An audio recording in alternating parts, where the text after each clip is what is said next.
Hello again. Welcome back. Liz Sorois with 52 CEOs.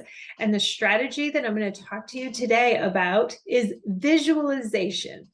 Now, you might think, I already know how to do that.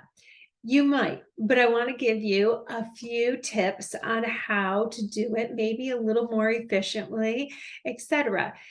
So a lot of people have vision boards, right? It's a great way for you to see, mine is over there, what your goals are, what you're working towards, what you're working on. And I highly encourage that. I think vision boards are fantastic, but also visualizing as often as you can, not only what you want, but how you're going to feel. How's it going to feel in that moment? The smells, use all your senses. The colors, the kind of music is going to be playing when you're there, wherever it is you are. What's the smell going to be, whatever, and believe that you were already there.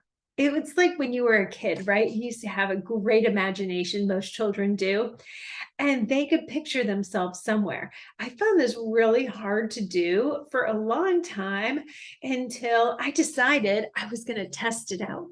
And before I got married, this was 25 years ago, when I got engaged, I could not, even in my head, I would visualize myself on the altar saying my vows, and I'd be bawling. I would be crying. And I knew I did not want to be up there crying.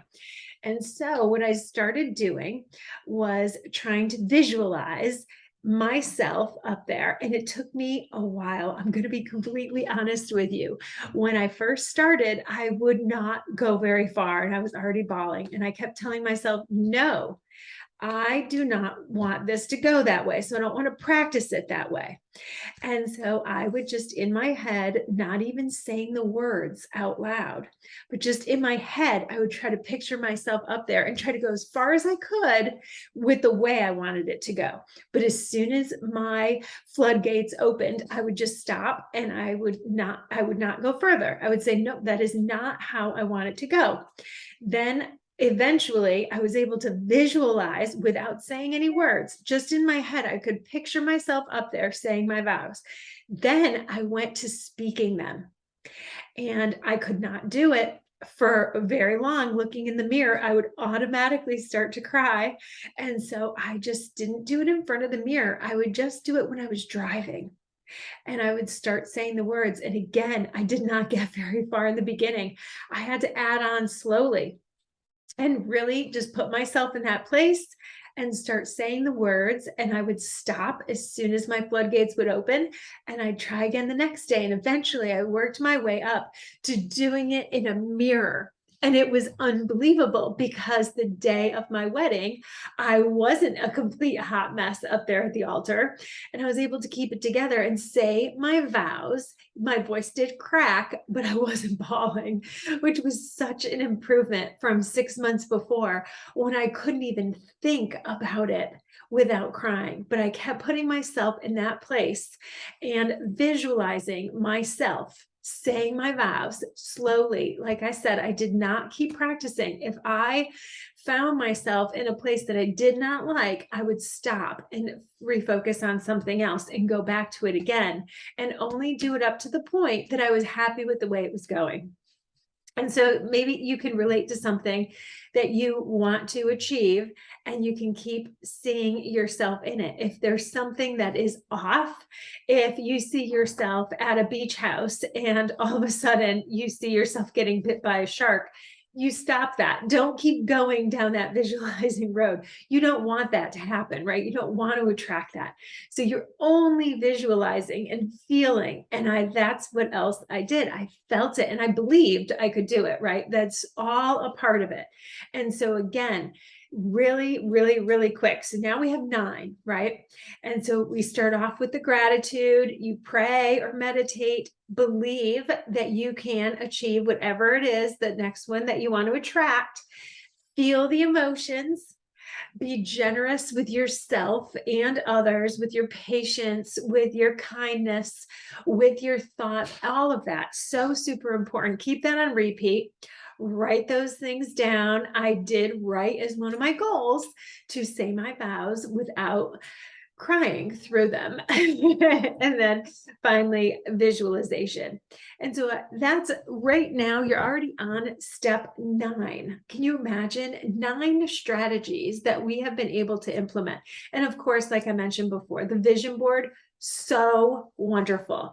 I have another one that I'm going to give you as a strategy in a little bit, but start with the vision board. It's so much fun to make. It's kind of like a craft when you were a kid.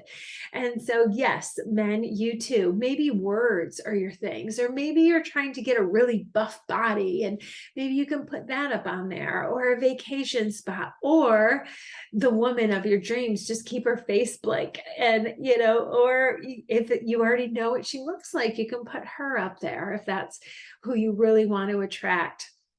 And visualize how you're going to feel when you're in a relationship with that person and how things are going to work out with you guys.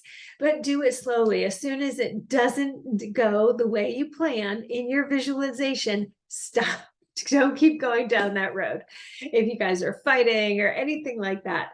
And of course, if you pull a muscle, if you see yourself working out and then all of a sudden you're pulling a muscle, do not keep continuing to visualize that. You really want to stop as soon as your visualization does not go to the way that you really do want it to happen. So I think that it's an important thing, and your feelings, feel those emotions as if they are truly happening, because your brain cannot tell the difference between something that you are visualizing to happen, kind of predicting that that's going to happen, and something that's already happened. So keep practicing that, and the emotions is just another level that will bring those things into your life that much sooner. I cannot thank you enough. I'm so proud of the progress that you've made. I know that you are implementing all of these things every single day, and it's not easy. This is a lot, right? You're probably trying to change one thing every day, but it feels like sometimes it might be a little overwhelming. And I promise you, if you practice this visualizing what you want your life to look like when you have achieved that goal, or whatever it is that you desire, your heart and brain, they're all in coherence. So whatever it is that you want, I hope you can visualize it with as much clarity as possible, using all your senses, as many of your senses as possible.